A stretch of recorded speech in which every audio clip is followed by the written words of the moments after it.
Si vous avez l'impression de frapper sans cesse le même mur invisible, de désirer ardemment une transformation radicale dans votre vie, qu'il s'agisse d'abondance financière, de relations épanouissantes ou d'une santé vibrante, mais que rien ne bouge réellement, c'est que vous êtes face à la résistance la plus puissante qui soit, votre ancienne identité.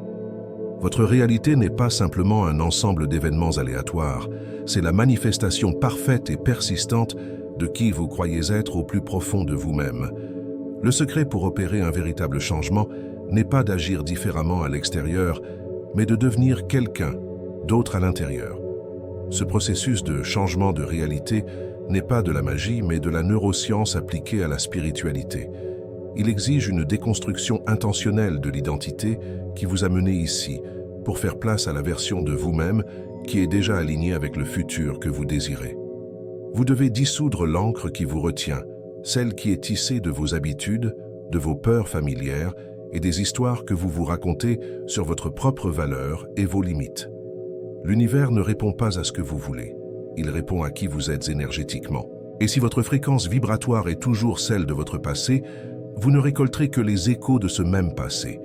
Nous allons décortiquer ensemble la méthode exacte, étape par étape, pour démanteler cette ancienne structure et installer une nouvelle réalité intérieure et extérieure. Ce n'est pas un chemin facile, mais c'est le seul chemin vers une liberté totale et une manifestation illimitée. Chaque étape est cruciale, car le succès réside dans l'intégration complète et la cohérence de votre être. Préparez-vous à une introspection profonde, qui exigera courage et honnêteté brutale envers vous-même. Dites-nous dans les commentaires de quelle ville vous nous regardez pour que nous sachions où cette transformation prend racine et restez avec nous jusqu'à la fin pour comprendre comment stabiliser cette nouvelle vibration et manifester la vie que vous avez toujours su être la vôtre. L'ancienne identité n'est pas seulement une collection de souvenirs, c'est un système de survie intégré, un programme maître qui garantit la prévisibilité. Votre cerveau, par nature, préfère la souffrance connue au bonheur inconnu. Cette identité se compose de votre auto-image, des étiquettes que vous vous êtes données. Je suis maladroit, je n'ai jamais de chance, c'est difficile pour moi. Et surtout de vos réactions émotionnelles automatiques face aux défis. Tant que cette structure reste en place, elle fonctionne comme un filtre épais, empêchant toute nouvelle information ou opportunité d'atteindre votre conscience sans être immédiatement distordue pour correspondre à la narration passée. Pour l'univers, votre identité actuelle est votre fréquence énergétique émise.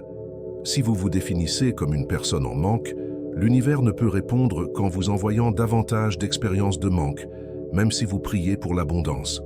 Votre être précède votre avoir. Si vous voulez une réalité riche, vous devez d'abord devenir la personne riche, non pas en termes d'argent, mais en termes de vibration intérieure, de croyance en sa propre valeur et de sentiment de suffisance. C'est un décalage vibratoire qui doit être résolu avant que toute manifestation significative puisse avoir lieu. Le lâcher-prise de l'ancien soi est un acte de foi spirituelle et énergétique. Vous devez accepter que la version de vous-même qui vous a amené jusqu'à ce point n'est pas celle qui vous mènera à la prochaine étape. Elle a servi son but, elle vous a protégé dans le passé, mais elle est maintenant devenue la cage de votre potentiel. Si vous essayez simplement d'ajouter de nouvelles actions à une vieille identité, par exemple, méditez 1 heure tout en vous percevant toujours comme une victime, l'ancienne structure absorbera et neutralisera l'effort, vous ramenant à la case départ. C'est ici que l'engagement commence. Nous vous invitons à vous abonner à cette chaîne dès maintenant. Rejoignez notre communauté d'éveillés et ne manquez aucune des prochaines étapes de cette transformation profonde. Votre subconscient a besoin de signaux réguliers de croissance et d'alignement avec une conscience supérieure, et notre contenu est conçu pour nourrir cette nouvelle perspective. Le danger de ne pas libérer l'ancien soi est la manifestation cyclique. Vous attirez un aperçu de votre désir, un nouvel emploi, une nouvelle relation, mais dès que la pression ou le stress arrive, l'ancien programme reprend le contrôle, générant la même peur, la même réaction de sabotage, et vous rejette dans le cycle familier. Ce n'est pas un échec de la loi de l'attraction, mais la preuve que l'identité sous-jacente n'a pas été modifiée. La nouvelle réalité ne peut s'ancrer dans un sol psychologique déjà occupé par les racines du passé. Le processus de libération commence par la reconnaissance que cette ancienne version est une construction conditionnée, non votre essence véritable. C'est l'accumulation de conditionnements sociaux, de traumatismes non résolus et de choix effectués sous l'emprise de la peur. Ces éléments se sont solidifiés en une personnalité rigide, une armure que vous portez et qui, bien qu'elle semble protectrice, vous empêche de recevoir la lumière et l'abondance de l'univers. Imaginez que votre ancien moi soit un logiciel obsolète, rempli de bugs et d'erreurs de programmation qui font planter le système dès qu'une tâche complexe, comme manifester l'abondance, est lancée. La première étape n'est pas d'installer le nouveau logiciel, mais de désinstaller complètement l'ancien. Cela demande de la bienveillance envers cette ancienne version, de la remercier pour les leçons, mais de déclarer clairement qu'elle n'est plus pertinente pour le chemin à parcourir. C'est une déclaration d'indépendance spirituelle. En dissolvant cette identification au passé, vous créez un vide énergétique. Ce vide est essentiel. L'univers abhorre le vide et s'empressera de le remplir, mais seulement si vous ne le remplissez pas immédiatement avec les mêmes vieilles peurs ou jugements de soi. C'est un espace sacré de potentialité pure où votre nouveau moi peut prendre forme sans la résistance de l'identité précédente. Le travail n'est pas tant de devenir que de dédevenir ce que vous n'êtes pas. Ce processus de déconstruction est souvent accompagné d'une période de flottement ou de crise identitaire. C'est un bon signe. C'est la preuve que les fondations de l'ancien soi se fissurent. Accueillez cette incertitude comme la porte d'entrée vers la fluidité. Lorsque vous vous sentez perdu ou différent, rappelez-vous que vous êtes en train de quitter un territoire connu pour une nouvelle dimension de votre être, où les lois de cause à effet du passé ne s'appliquent plus. Les schémas qui vous maintiennent dans la stagnation sont des boucles auto-réalisatrices, composées de pensées, d'émotions et de comportements répétitifs. Ils sont si automatiques qu'ils sont devenus invisibles, se manifestant souvent comme votre caractère ou la façon dont les choses se passent toujours pour vous. Pour briser ces boucles, vous devez d'abord les éclairer avec une clarté impitoyable. Cela exige une plongée dans votre subconscient pour démasquer les réactions qui dictent silencieusement vos résultats. Le premier niveau de blocage est mental, les pensées récurrentes de doute, de manque ou de victimisation. Identifiez les 3 phrases que vous vous répétez le plus souvent lorsque vous faites face à un défi. Je ne suis pas assez bien, je n'y arriverai jamais. L'argent est toujours difficile à gagner. Ces phrases sont les scripts que vous jouez, et le scénario ne peut changer tant que le dialogue interne reste le même. Chaque pensée est une petite commande envoyée à l'univers, et si 90% de vos commandes sont négatives, le résultat sera inévitablement négatif. Le deuxième niveau est émotionnel, l'attachement à des émotions familières qui procurent un faux sentiment de sécurité. Beaucoup d'individus sont inconsciemment accrochés à la tristesse, à la colère ou à l'anxiété, car ces émotions créent une biochimie interne que leur corps a appris à associer à l'existence. Changer de réalité signifie changer cette chimie interne. Remarquez les situations qui déclenchent toujours la même réponse émotionnelle et réalisez que vous n'êtes pas votre émotion. Vous êtes l'observateur de celle-ci. Le troisième niveau est comportemental, les actions d'évitement ou de sabotage. Ce sont les moments où vous procrastinez sur la tâche importante, où vous gâchez une opportunité par peur du succès, ou lorsque vous choisissez le confort immédiat au détriment du bénéfice à long terme. Ces comportements sont la preuve physique que le vieux programme est en cours d'exécution. Ils sont les manifestations tangibles de vos croyances limitantes. Pour commencer l'identification, tenez un journal de conscience. Notez non seulement ce qui s'est passé dans votre journée, mais surtout comment vous y avez réagi. Lorsque vous sentez une émotion négative monter, arrêtez-vous et demandez « Quelle pensée a précédé cette émotion ? À quel ancien schéma cette réaction appartient-elle » Cette pratique déplace le pouvoir de l'automate à l'observateur conscient. Concentrez-vous sur les points de friction dans votre vie, les domaines où vous répétez les mêmes erreurs relationnelles ou financières. Ces points de friction sont des portes d'entrée vers les croyances fondamentales. Par exemple, si vous attirez toujours des partenaires non disponibles, le schéma sous-jacent pourrait être la croyance que vous n'êtes pas digne d'un amour total et stable, un héritage qui doit être déraciné. Ces schémas agissent comme des gardiens de votre zone de confort vibratoire. Même si cette zone de confort est misérable, elle est connue. Lorsque vous tentez de vous élever vers une fréquence de joie ou d'abondance, le vieux programme crée une urgence intérieure, panique, doute, maladie, pour vous ramener à l'état énergétique connu. C'est l'homéostasie psychologique. La localisation précise de ces schémas vous permet de cesser de les personnaliser. Ils ne sont pas des défauts personnels, mais des programmes hérités ou appris. En les voyant comme des données à modifier et non comme des vérités sur qui vous êtes, vous réduisez leur emprise émotionnelle. Vous n'êtes pas votre peur de l'échec. Vous avez simplement le programme de la peur de l'échec qui tourne en arrière-plan. Le but de cette étape est d'établir une cartographie claire de l'ennemi intérieur. Sans cette carte, toutes vos tentatives de changement seront des coups d'épée dans l'eau. Une fois que vous savez exactement où réside le blocage, que ce soit une pensée récurrente sur l'indignité ou une réaction émotionnelle de colère lorsque vous vous sentez ignoré, vous pouvez appliquer la conscience pour le désamorcer. La conscience, ou l'observation consciente, mindfulness, est l'outil le plus puissant pour démanteler l'ancien soi. Les schémas négatifs ne peuvent survivre que dans l'obscurité de l'inconscience. La lumière de votre attention est l'ennemi juré de l'habitude automatique. Lorsque vous observez une pensée ou une réaction émotionnelle sans jugement et sans réagir, vous créez une distance entre l'impulsion et la réponse, ce qui est le lieu même où réside votre véritable pouvoir de choix. La clé est la désidentification. Lorsque l'ancienne habitude de colère monte, par exemple, au lieu de devenir la colère, vous devez vous positionner comme le témoin neutre. Dites-vous « Je remarque que la pensée de manque apparaît » ou « Je sens l'émotion de la peur dans mon ventre ». Ce simple acte de nommer et d'observer rompt la fusion entre vous, l'être, et le programme, l'avoir. Le programme, privé de l'énergie de votre identification, commence à s'affaiblir. Ceci n'est pas un exercice passif, c'est un acte de présence radicale.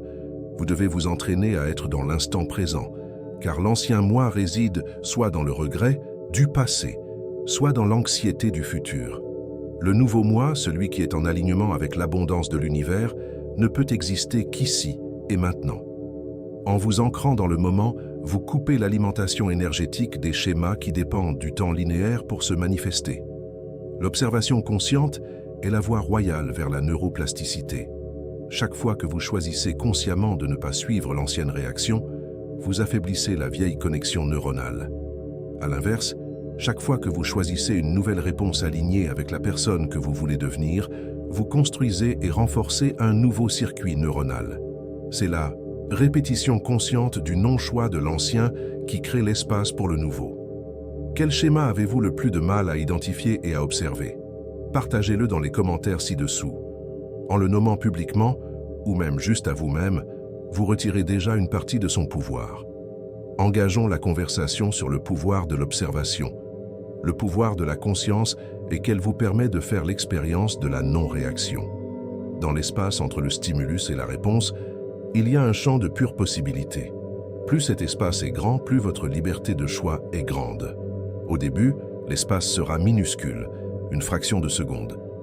Mais avec la pratique, vous gagnerez de précieuses secondes pour choisir une réponse créative, aimante et alignée, au lieu de la réaction automatique et limitante du passé. La conscience permet également de repérer les signaux d'avertissement avant que le schéma ne prenne de l'ampleur. Apprenez à reconnaître les sensations physiques subtiles qui précèdent l'émotion négative, la tension dans les épaules, le serrement de la mâchoire ou une accélération cardiaque. Ces signaux sont l'univers vous avertissant que l'ancien programme est sur le point de se lancer.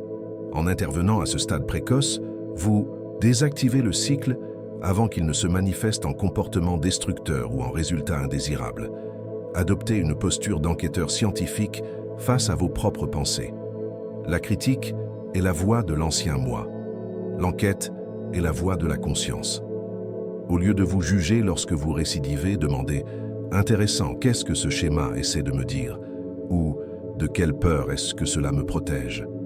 Cette approche basée sur la curiosité plutôt que sur la culpabilité maintient votre énergie haute et facilite le lâcher-prise. Cette étape est un entraînement quotidien. c'est la pratique de la pleine conscience dans les moments les plus banals, en mangeant, en marchant, en écoutant. Plus vous êtes présent aux petites actions et pensées, moins les grandes réactions automatiques auront d'emprise. Le pouvoir de la conscience est la porte d'accès à votre souveraineté intérieure, vous libérant du rôle de marionnette de votre subconscient. L'une des plus grandes résistances au changement réside dans notre attachement subconscient aux histoires que nous portons. Ces histoires nous donnent un rôle, qu'il soit celui de victime, de survivant ou de martyr. Même si ce rôle est douloureux, il est confortable car il définit notre place dans le monde. Briser ces attachements émotionnels et mentaux signifie défaire les liens énergétiques qui nous relient à notre passé souffrant et accepter que nous ne sommes plus cette histoire. L'attachement à la souffrance passée est souvent renforcé par la prime émotionnelle. Certaines personnes tirent une identité de leur douleur, qui leur fournit de la compassion, de l'attention ou une excuse. Lâcher cette histoire n'est pas nier la réalité de ce qui s'est passé, mais affirmer que cela ne définit plus votre futur. Vous devez symboliquement rompre le contrat avec le rôle de victime, reconnaissant que si l'événement a pu être tragique, le maintien de son énergie dans le présent est un choix. Un outil puissant ici est le pardon radical. Il ne s'agit pas nécessairement de pardonner à une autre personne, mais de vous pardonner à vous-même d'avoir porté cette histoire si longtemps et de pardonner aux événements passés leur impact. Le non-pardon est un poison que vous buvez en espérant que l'autre meure. Il vous ancre vibratoirement dans la basse fréquence de la rancœur et du ressentiment, empêchant toute attraction d'abondance et de haute énergie. L'attachement mental se manifeste par la rumination. Le cerveau, par habitude, que revient sans cesse aux mêmes boucles de pensée, rejouant les disputes ou anticipant les échecs. Pour rompre cet attachement, vous devez interrompre activement la rumination dès qu'elle commence. C'est une discipline mentale où vous utilisez la conscience, vue dans l'étape précédente, pour rediriger votre attention vers un nouveau point focal plus élevé, comme la gratitude ou la vision de votre futur aligné. Les peurs jouent un rôle crucial dans le maintien de l'ancienne réalité.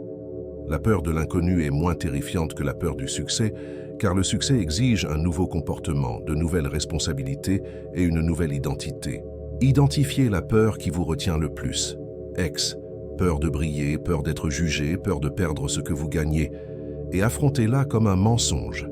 Démantelez la logique de cette peur par la logique de votre cœur et de votre désir. Les rituels de lâcher-prise peuvent être très bénéfiques. Écrivez toutes les peurs, les rôles et les histoires passées qui ne vous servent plus sur papier, puis effectuez un rituel symbolique, comme les brûler en toute sécurité ou les jeter à l'eau, pour signifier à votre subconscient que ces chapitres sont terminés. Cette action physique scelle l'intention mentale et libère l'énergie associée. L'énergie que vous libérez en brisant ces chaînes est l'énergie dont vous avez besoin pour construire la nouvelle réalité.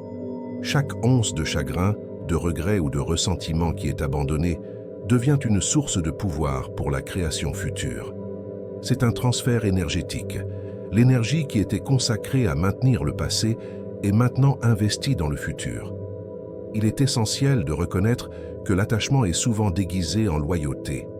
Vous pourriez vous sentir loyal envers une version antérieure de vous-même ou envers votre famille qui a subi des difficultés. Se libérer de ces attachements peut être perçu comme de la trahison. C'est un mensonge. Votre plus haute loyauté doit être envers votre potentiel le plus élevé et la version la plus alignée de vous-même. En cessant d'utiliser votre passé comme preuve de votre limitation, vous signalez à l'univers que vous êtes prêt pour de nouvelles données, de nouvelles expériences et un destin radicalement différent. L'ancienne réalité s'est construite sur le ciment des émotions passées.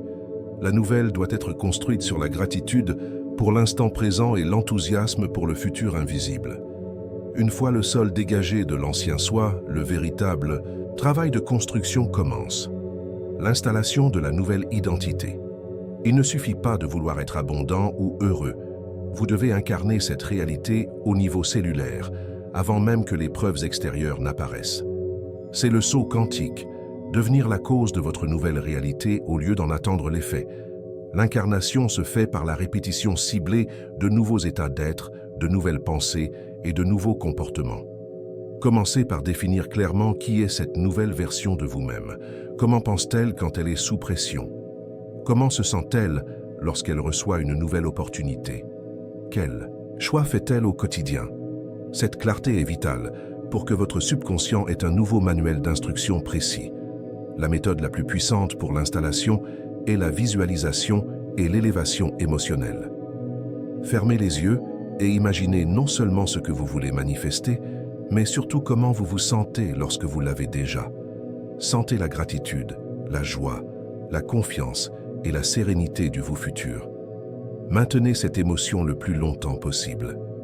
En répétant cette pratique, vous créez une signature émotionnelle interne qui correspond à votre nouvelle réalité, et l'univers doit y répondre en vous envoyant les expériences correspondantes. Adoptez des affirmations qui ne sont pas de vains espoirs, mais des déclarations d'être. Au lieu de dire « je veux être riche », dites « je suis la source d'une abondance illimitée ». Ces affirmations doivent être ressenties comme vraies dans le corps, pas seulement récitées mentalement. C'est l'émotion qui donne le pouvoir à la pensée, transformant une simple idée en une vérité vibratoire. Si ce concept de reprogrammation vous parle profondément, commentez ci-dessous le mot-clé « ancrage ». Cela nous montre que vous êtes prêt à fixer cette nouvelle identité dans votre subconscient et à créer une base solide pour votre réalité future. L'installation de cette nouvelle identité exige de commencer à agir comme si. Cela signifie prendre des décisions qui sont alignées avec la personne de haute valeur, riche et sereine que vous devenez, même si cela vous met mal à l'aise initialement. Si le nouveau vous est organisé, commencez par organiser votre espace. Si le nouveau vous est confiant, parlez avec une posture plus droite. Ces petits ajustements comportementaux envoient des signaux puissants à votre subconscient.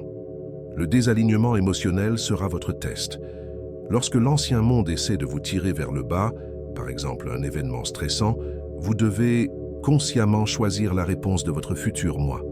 Si l'ancien vous réagissait par la panique, le nouveau vous réagit par la confiance et la recherche de solutions. Chaque choix conscient renforce la nouvelle identité et affaiblit l'ancienne. Développez un nouveau dialogue interne. Remplacez l'autocritique par l'autocompassion et l'encouragement. Parlez-vous comme si vous étiez le mentor le plus aimant et le plus sage que vous ayez jamais rencontré. Cette voix intérieure est le pilote de votre nouvelle réalité. Si elle est constante et positive, elle guide votre système nerveux et votre énergie vers le succès. L'identité n'est pas statique. Elle est une performance constante de choix et de croyances. Répétez cette nouvelle performance jusqu'à ce qu'elle devienne votre nouvelle normalité. Au début, cela demandera un effort mental considérable, mais avec le temps, les nouveaux circuits neuronaux se renforceront et la nouvelle identité fonctionnera en pilotage automatique. C'est à ce moment-là que les miracles de manifestation commencent à se produire sans effort. L'étape finale et la plus critique est la stabilisation. Le changement de réalité n'est pas un événement ponctuel, c'est un engagement continu envers la cohérence vibratoire. Le moment où vous commencez à manifester de grands résultats, l'univers et votre propre subconscient vous testera pour voir si vous êtes véritablement ancré dans cette nouvelle fréquence. C'est ici que 90% des gens échouent, car ils retombent dans le confort de l'ancienne habitude sous la pression. La stabilisation repose sur la conscience de soi et la correction de trajectoire immédiate. Dès que vous vous surprenez à retomber dans une ancienne pensée ou émotion, vous devez vous réaligner instantanément. Ne laissez pas l'énergie négative prendre de l'élan. C'est comme une fusée qui dévie légèrement de sa course. Plus vous attendez pour la corriger, plus l'effort pour revenir sur la bonne voie sera grand. L'instantanéité de la correction est la clé de la maîtrise. La répétition est la mère de la maîtrise. Pour solidifier les nouvelles connexions neuronales, vous devez maintenir la pratique de l'incarnation, visualisation, émotions élevées, actions alignées, même après que les manifestations externes aient commencé. Le succès n'est pas la destination, mais un état d'être continu. Ne vous reposez pas sur vos lauriers. L'énergie doit rester en mouvement. Si vous trouvez de la valeur et de l'inspiration dans cette méthode de transformation, montrez votre appréciation. Prenez une seconde pour aimer cette vidéo.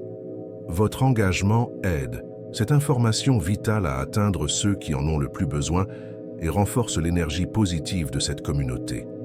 Recherchez les signes de synchronicité et les petits miracles qui confirment que l'univers répond à votre nouvelle fréquence. Ces signes ne sont pas des coïncidences, mais des validations que vous êtes en harmonie. Chaque signe doit être utilisé comme un carburant pour renforcer votre croyance et votre engagement. Remerciez l'univers pour ces confirmations, renforçant ainsi la boucle positive. Développez un environnement de soutien. Entourez-vous de personnes qui célèbrent votre nouvelle identité et qui n'essaient pas de vous ramener à l'ancienne version. Si votre environnement physique ou relationnel est toujours ancré dans l'ancienne réalité, il deviendra une source constante de résistance. Vous êtes la moyenne des 5 personnes avec lesquelles vous passez le plus de temps. Choisissez judicieusement votre nouveau cercle. La constance dans les petites choses est ce qui garantit le succès dans les grandes. Maintenez une discipline matinale alignée avec votre nouveau soi. Méditation, journal de gratitude, mouvement. Ces micro-engagements quotidiens créent un élan imparable. Lorsque vous êtes fidèle à vous-même dans les petites actions, vous serez capable de gérer la richesse et les opportunités que l'univers vous enverra. Le doute est la dernière tentative de l'ancien moi pour se réaffirmer. Lorsque le doute frappe, et il frappera, ne le combattez pas. Reconnaissez-le et choisissez immédiatement de vous reconnecter à la certitude de votre vision. Rappelez-vous la preuve que vous avez déjà changé, et l'énergie du doute se dissipera. C'est la persévérance inébranlable dans la nouvelle identité qui solidifie la nouvelle réalité. Cette stabilisation est l'art de vivre dans la foi plutôt que dans la preuve. Vous devez continuer à agir comme si la nouvelle réalité était déjà acquise, même lorsque des défis apparaissent. Le défi n'est qu'un test pour voir si vous allez régresser vers l'ancienne réaction. En choisissant la confiance et l'alignement, vous passez le test et vous vous verrouillez dans votre nouveau destin. Le voyage pour abandonner votre ancien moi et opérer un changement de réalité n'est pas un chemin de facilité, mais un chemin de souveraineté radicale. Il s'agit de devenir un architecte conscient de votre expérience de vie. Nous avons vu que la libération passe par la déconstruction de l'ancienne identité, l'identification précise des schémas, l'application de la conscience comme outil de désidentification, le bris des attachements émotionnels, l'installation intentionnelle du nouveau soi par l'incarnation émotionnelle, et enfin la stabilisation par la cohérence et la discipline. Ce processus est une danse entre la destruction du connu et la création de l'inconnu.